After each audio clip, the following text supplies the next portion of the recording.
Merci d'écouter l'Office de radio et télévision du Mali. Il est 7h à Bamako.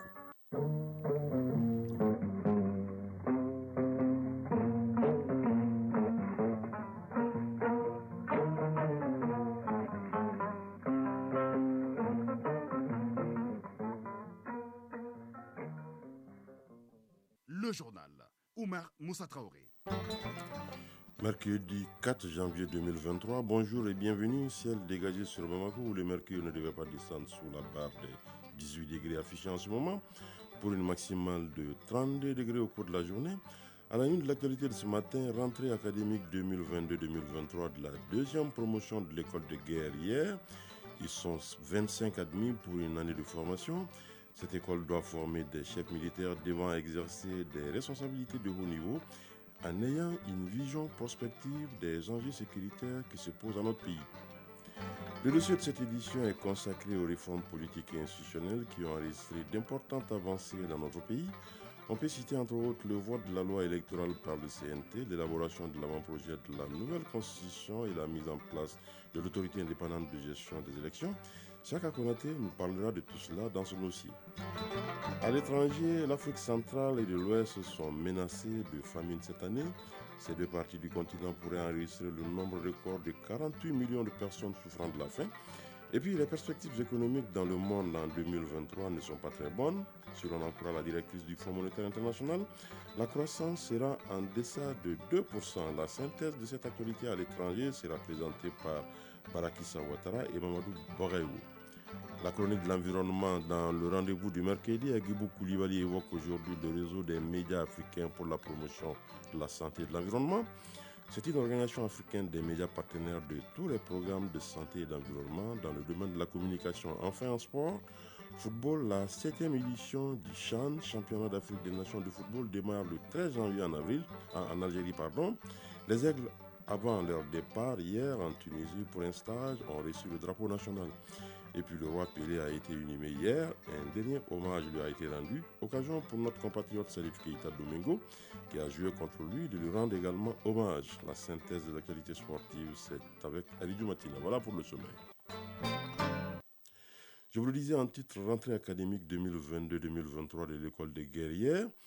Ils sont 25 admis pour une année de formation. L'ouverture officielle de la session a enregistré la présentation d'une leçon inaugurale par le recteur de l'Université des sciences juridiques et politiques, leçon qui a mis un accent particulier sur la participation et la responsabilité de chaque Malien dans la réussite de la transition.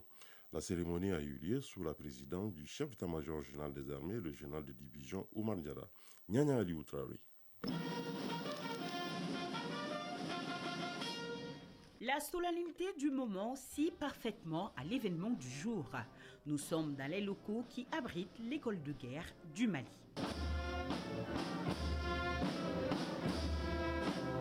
Le présent cérémonial consacre la rentrée académique 2022-2023 de l'école de guerre du Mali. Au total, ils sont 25, dont 2 personnels féminins. Omar Dao, commandant de l'école de guerre du Mali. La démarche ici vise à former des chefs militaires immédiatement capables d'exercer des responsabilités de haut niveau avec une vision prospective sur les enjeux sécuritaires. Soyez rassurés que les enseignements que vous recevrez ici vous aideront à réussir la transition intellectuelle vers les responsabilités futures qui seront les vôtres au service de notre défense nationale. Il vous est simplement demandé de vous dédier entièrement et totalement à votre propre formation. Ces officiers supérieurs stagiaires admis constituent la deuxième vague de l'école de guerre. Il est attendu d'eux abnégation et témérité, promptitude et courage, bref, de l'excellence. Oumar Diarra, chef d'état-major général des armées. Il revient à l'école de guerre du Mali d'être et de demeurer le creuset de la pensée stratégique nationale et le cadre de formation pour le renforcement des capacités de la chaîne de commandement au plus haut niveau de l'ensemble des forces de défense du Mali. M'adressant aux nouveaux auditeurs, je vous félicite et vous exhorte à vous inscrire résolument dans cet esprit de performance dans l'acquisition des compétences. L'école de guerre est fortement appuyée par le rectorat. Justement, dans sa leçon inaugurale, le professeur Kansai a rappelé le devoir de chacun dans la réussite de la transition. Professeur Bouraïma Kansai, recteur de l'Université des sciences juridiques et politiques de Bamako. Il est donc important que la transition ait une vision et des animateurs conscients de leur charge et engagés sur quelques piliers importants qu'il convient de rappeler: le patriotisme, l'intégrité, la probité, la dignité, les mérites, le sens de la responsabilité et la redevabilité, la discipline, le civisme et la citoyenneté. Le professeur conseille d'ajouter qu'il faut révisiter notre démocratie dans ses fondements pour un véritable retour à l'ordre constitutionnel. Le retour à l'ordre constitutionnel, tant souhaité, doit être accompagné de réformes politiques et institutionnelles importantes pour donner une solide stabilité aux institutions politiques du Mali. Il faut révisiter la démocratie afin de raviver l'enthousiasme d'antan pour une participation démocratique chez les Maliens. Les réformes politiques et institutionnelles engagées par la transition en cours semblent aller dans ce sens. Cependant, il faut souhaiter qu'il y ait davantage d'écoute pour que les Maliens se retrouvent finalement autour de ce qui est essentiel et qui nous unit, les Mali. À la fin du cursus, dans exactement 11 mois, les apprenants seront détenteurs d'un brevet d'enseignement militaire supérieur du 2e degré et des masters en stratégie défense, sécurité et développement. Nous arrivons donc au dossier de cette édition. Je vous l'annonçais en titre. D'importantes avancées ont été enregistrées dans la mise en œuvre des réformes politiques et institutionnelles. On peut citer entre autres l'élaboration de l'avant-projet de la nouvelle constitution qui a été remis au président en octobre dernier. Le chef de l'État vient de créer une commission chargée de la finalisation de la loi fondamentale. L'autorité indépendante de gestion des élections EGE est déjà mise en place. C'est une création de la nouvelle loi électorale qui a été adoptée en juin par le Conseil national de transition. Chaka Konaté nous parle de tout cela dans son dossier que je vous propose de suivre. Un grand pas vient d'être franchi vers la finalisation du projet de constitution. Un décret du président de la transition en date du 19 décembre 2022 crée une commission ayant pour mission d'examiner et d'amender, le cas échéant, l'avant-projet de constitution élaboré par la commission de rédaction de la nouvelle constitution. Cela en vue de produire et de soumettre au président de la transition chef de l'État le projet de constitution de la République du Mali. Composé d'une 50aine de membres, la commission a 15 jours pour finaliser le document qui a été remis le 11 octobre au président de la transition.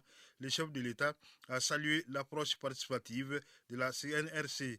Colonel Assimi Goïta, président de la transition. L'objectif du processus en cours est de doter notre pays d'une nouvelle constitution, en vue d'avoir des institutions fortes et stables, répondant à nos besoins de gouvernance de l'État.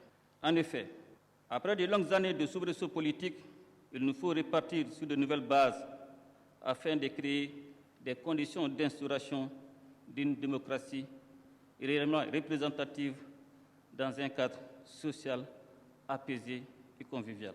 J'ai suivi avec beaucoup d'intérêt vos activités et particulièrement la méthode de travail que vous avez adoptée. Selon le président de la CNRC, l'avant-projet de constitution est composé de 195 articles contre 122 pour la constitution de 1992. Il comporte de nombreuses innovations, dont la création d'un parlement à 2 chambres, l'Assemblée nationale comme première chambre et le Haut Conseil de la Nation, deuxième chambre. Il apporte des changements dans les rapports entre les pouvoirs exécutifs et législatifs. Fousseini Samaki, président de la commission de rédaction de la nouvelle constitution. Dans la constitution actuelle, on dit que c'est le gouvernement qui détermine la politique de la nation. Avec la nouvelle constitution, c'est le président de la République qui détermine la politique de la nation.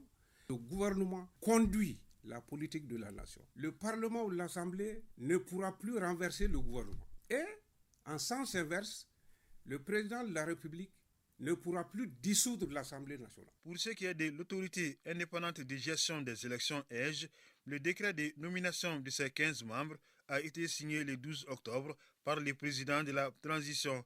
Auparavant, un tirage au sort avait été effectué le 22 août pour choisir les 4 représentants des partis politiques et les 3 représentants de la société civile. L'EGE a tenu sa réunion inaugurale le 1er novembre et le choix a été porté sur le bâtonnier Maître Moustapha Cissé pour présider à ses destinées. Elle s'occupera de l'organisation des élections et de la centralisation des résultats. Maître Moustapha Cissé, président de l'EJ. Nous avons commencé la relecture du règlement intérieur de notre organe et nous avons mis en place le bureau de l'EJ qui est composé de 4 personnes. Et au terme de la loi électorale, le bureau de l'EJ est composé du président, d'un vice-président, de 2 rapporteurs, le premier rapporteur et le deuxième rapporteur. Nous sommes les membres nommés par M. le Président de la Transition, par décret, pour constituer ce qu'on appelle le collège des membres de l'autorité indépendante de gestion des élections, qui a pour prérogative essentielle d'assurer l'organisation et la gestion de tout le processus électoral des élections référendaires, des différentes élections au Mali. Le colonel Boussourou Dramé est le secrétaire général de l'EJ. Il a été nommé en Conseil des ministres du 21 décembre. L'EJ est une création de la nouvelle loi électorale votée le 17 juin par le Conseil national de transition et promulguée une semaine plus tard, le 24 juin, par le président de la transition. Pour permettre aux Maliens de s'informer sur les réformes politiques et institutionnelles, le gouvernement a mis en place une plateforme interactive de communication mdrpi.gouv.ml. Elle a été conçue par l'AGETIC pour être un instrument de vulgarisation de la refondation du Mali. Sila Fatoumata Diko, ministre délégué auprès du Premier ministre, chargé des réformes politiques et institutionnelles.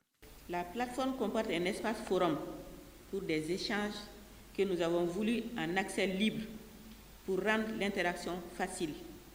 Les interrogations, observations et contributions de nos concitoyens recueillis seront traités dans des délais raisonnables, étant donné que la plateforme est disponible 24 heures sur 24. Shogel Koukala Maïga, Premier ministre. Les Maliens croient à la volonté des autorités de changer leur pays. Et ce changement en réalité ne peut avoir lieu que lorsque tout le monde adhère, que tout le monde comprend, que lorsque tout le monde décide d'accompagner, sinon aller au devant des autorités.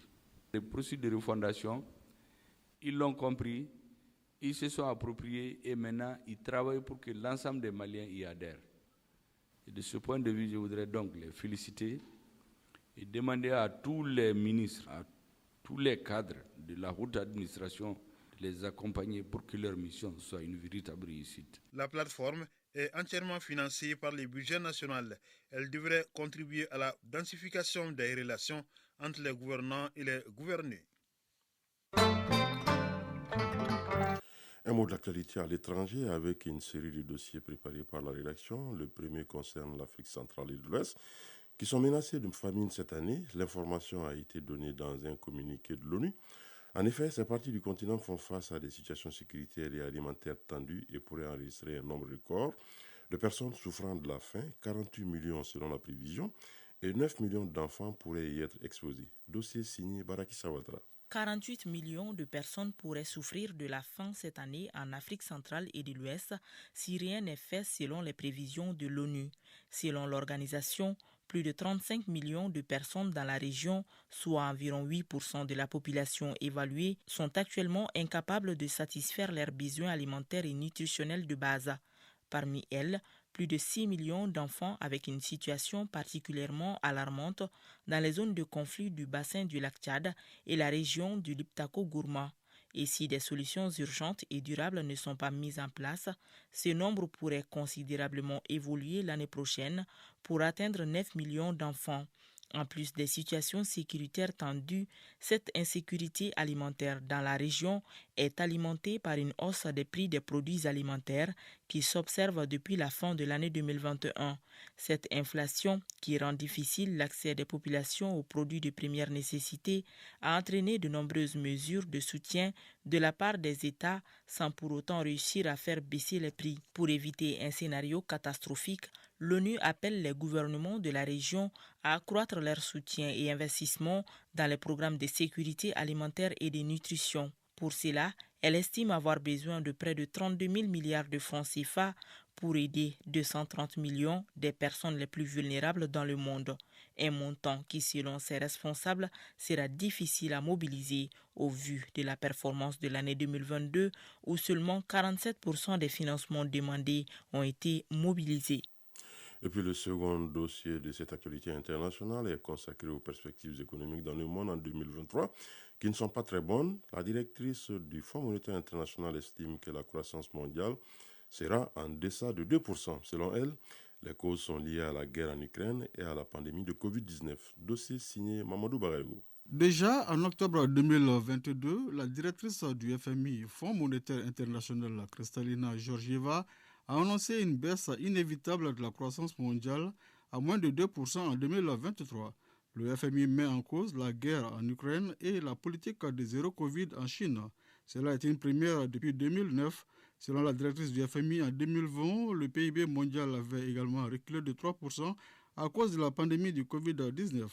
En évoquant particulièrement la situation économique de la Chine, Kristalina Georgieva affirme qu'au cours des 40 dernières années, la croissance de la Chine n'a jamais été équivalente à la croissance mondiale. Jusqu'ici, 35 à 40% de la croissance mondiale dépendait de la Chine. Par ailleurs, toujours selon la directrice du FMI, le PIB aux États-Unis connaît une légère hausse due aux investissements ou encore aux exportations. Toutefois, les économistes sont unanimes que la croissance mondiale pourrait passer sous les 2% en 2023. Voilà. Dans la page sport dans un instant.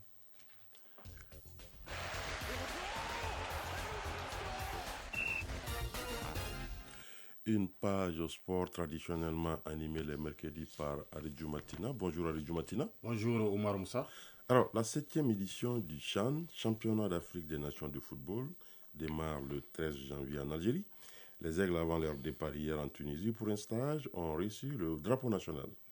Oui, l'équipe nationale locale qualifiée pour la phase finale du championnat d'Afrique des Nations qui débute à partir du 13 janvier prochain en Algérie a reçu le drapeau national de la part des autorités à travers le département en charge des sports.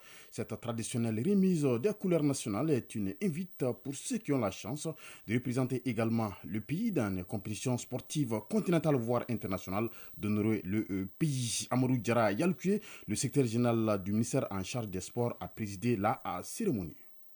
Au nom des plus hautes autorités et au nom du ministre, vous invitez à vous battre pour le Mali. Vous invitez à vous battre pour le peuple malien. Vous invitez à vous battre dignement comme un bon Malien. Vous invitez à vous battre avec fair play. L'année dernière, vous étiez vice-champion d'Afrique de votre catégorie. Cette année, ce qu'on demande de vous, c'est les titres. Et le Mali a besoin de ça. C'était là le secrétaire général du ministère en charge des sports, vice-champion d'Afrique lors du dernier CHAN au Cameroun. L'équipe nationale locale QV 2023 est consciente des attentes du peuple malien dans cette compétition et compte se battre en Algérie pour monter sur le toit de l'Afrique au soir du 4 février prochain. Ali Dessé Sissoko est le porte-parole de l'équipe. Moi et mes coéquipiers sommes conscients de ce qui nous attend. Inch'Allah, nous allons donner satisfaction au peuple malien. Ce n'est pas une compétition facile. La dernière édition, le Mali a été deuxième. Donc le peuple malien attend beaucoup de nous. Nous en sommes conscients. On prie le bon Dieu afin que cette compétition, le trophée, on la ramène ici à Bamako, Inch'Allah. Cette remise de drapeau national renvoie ainsi les aigles locaux au CHAN pour l'atteinte de leur objectif. L'équipe s'est envolée hier vers 22h pour la Tunisie pour un stage bloqué de quelques jours avant de rallier l'Algérie pour la compétition. Le Mali sera basé à Oran et jouera dans le groupe D en compagnie de l'Angola et de la Mauritanie. C'est une poule à 3 formations où seul le premier C qualifie. Les aigles locaux entrent en lice le 16 janvier prochain et ça sera contre l'Angola. Sur un autre registre à présent, à Aridjou Matina, le roi Pelé a été inhumé hier. Un dernier hommage lui a été rendu. Occasion pour notre compatriote Salif Keita Domingo, qui a joué contre lui, de lui rendre également hommage. Véritable icône du ballon rond, Edson Arantes do Nascimento, alias Roi Pelé, est décédé le jeudi dernier à Sao Paulo. Le monde entier a salué la mémoire d'un joueur unique qui était en avance sur son temps. Au Mali, Salif Keita Domengo, premier ballon d'or africain, a joué quelques rencontres avec Pelé et contre lui. Pour Domengo, Pelé est unique et le restera pour tout ce qu'il a apporté au football. Écoutons Salif Keita Domengo, joint au téléphone par Ousmane Dao. Pelé, c'est un grand footballeur, c'était tellement le meilleur que le jeu a. Il savait tout faire. Même ses adversaires l'appréciaient en le voyant jouer. Salif Keita, lors du match Santos-Saint-Etienne, je l'ai vu dans les journaux, Pelé vous a dit le meilleur c'était le noir. Il s'agissait de vous également. Oui, bon, vous savez, quand on fait un match amical, on vient te demander s'il avait été blessé, mais cela ne veut pas dire que s'il faut être meilleur que Pelé, dans la vérité. Moi-même, je me suis arrêté pour le voir jouer parce qu'il a fait des choses extraordinaires. Pelé a existé dans ce monde-là. On sait qu'il fait le meilleur joueur de tout le temps. Ça, c'est sûr qu'il n'y aurait plus un Pelé. Voilà, c'était là l'interview accordée par Salif Keita Domengo, un hommage à l'endroit du roi Pelé qui a également bénéficié d'un dernier hommage de la part de son pays, le Brésil. C'était hier. Son cercueil déposé au stade du Santos FC, son club de cœur, a ensuite parcouru toute la ville devant une foule nombreuse. Merci beaucoup, Aridju Matina. Chronique de l'environnement. La chronique de l'environnement s'intéresse aujourd'hui à REMAPSEN, Réseau des médias africains pour la promotion de la santé et de l'environnement. L'organisation est née le 13 juin 2020 sur les cendres du Réseau des médias africains contre le sida, la tuberculose et le paludisme. C'est une organisation africaine des médias partenaires de tous les programmes de santé et d'environnement dans le domaine de la communication. Agibou Koulibaly. Conscients de leur mission, les médias africains ont créé le REMAPSEN, Réseau des médias africains pour la promotion de la santé et de l'environnement, une façon d'affirmer à la face du monde leur engagement dans la lutte contre les pandémies que sont la tuberculose, le paludisme, le VIH-Sida, entre autres, sans oublier les problèmes environnementaux, notamment la déforestation et les pollutions. Bamba Youssouf, président du REMAPSEN, Réseau des médias africains pour la promotion de la santé et de l'environnement. Nous voulons, à travers ce réseau, établir un cadre de collaboration entre les médias africains dans les domaines de la lutte contre les maladies et la promotion de la santé. Ensuite, relayer les priorités nationales et internationales en matière de santé et d'environnement. Chaque pays a un plan stratégique, un plan aussi opérationnel dont nous devons accompagner nos pays en matière de santé et d'environnement.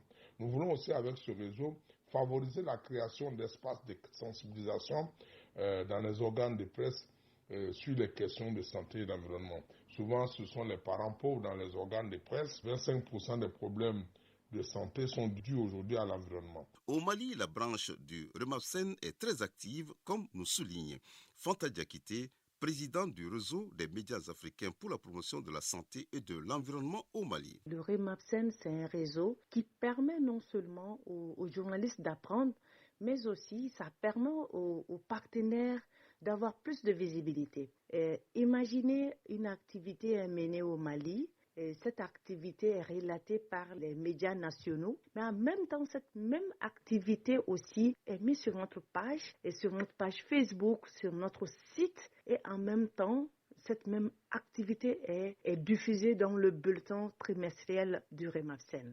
Ça c'est un atout pour les partenaires de rendre plus visible leur savoir-faire, leurs activités à travers le monde. Vous savez qu'actuellement, le REMAPSEN est dans 25 pays africains, l'Afrique francophone et l'Afrique anglophone. Et très bientôt, le Caraïbe va faire son entrée. Nous sommes en train d'aller à l'image de l'Union africaine.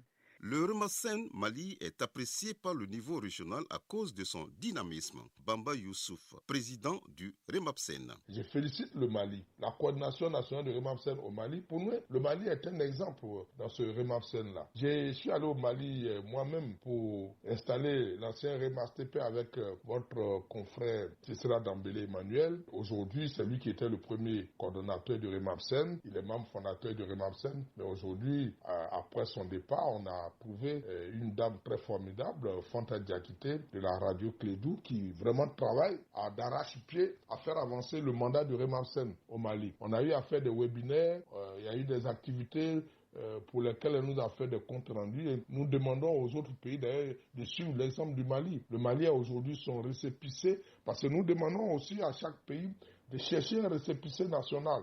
Le REMAPSEN a un récépissé régional. Le siège est à Abidjan. Mais si vous devez être efficace dans un pays, si vous voulez avoir des partenaires dans un pays, vous n'allez pas fonctionner avec ça seulement.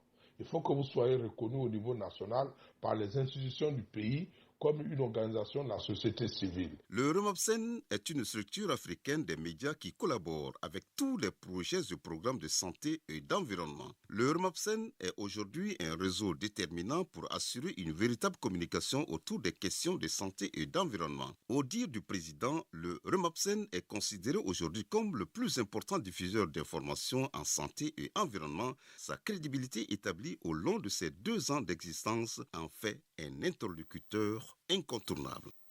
Voilà, à cette heure passée de 25 minutes à Dioïla se referme cette édition. La coordination éditoriale a été assurée par Bourama Traoré. À la mise en onde, il y avait Alou Koulibaly. Merci d'avoir été des nôtres. Prochain rendez-vous des infos 13h. Vous retrouverez Tenema Monikata.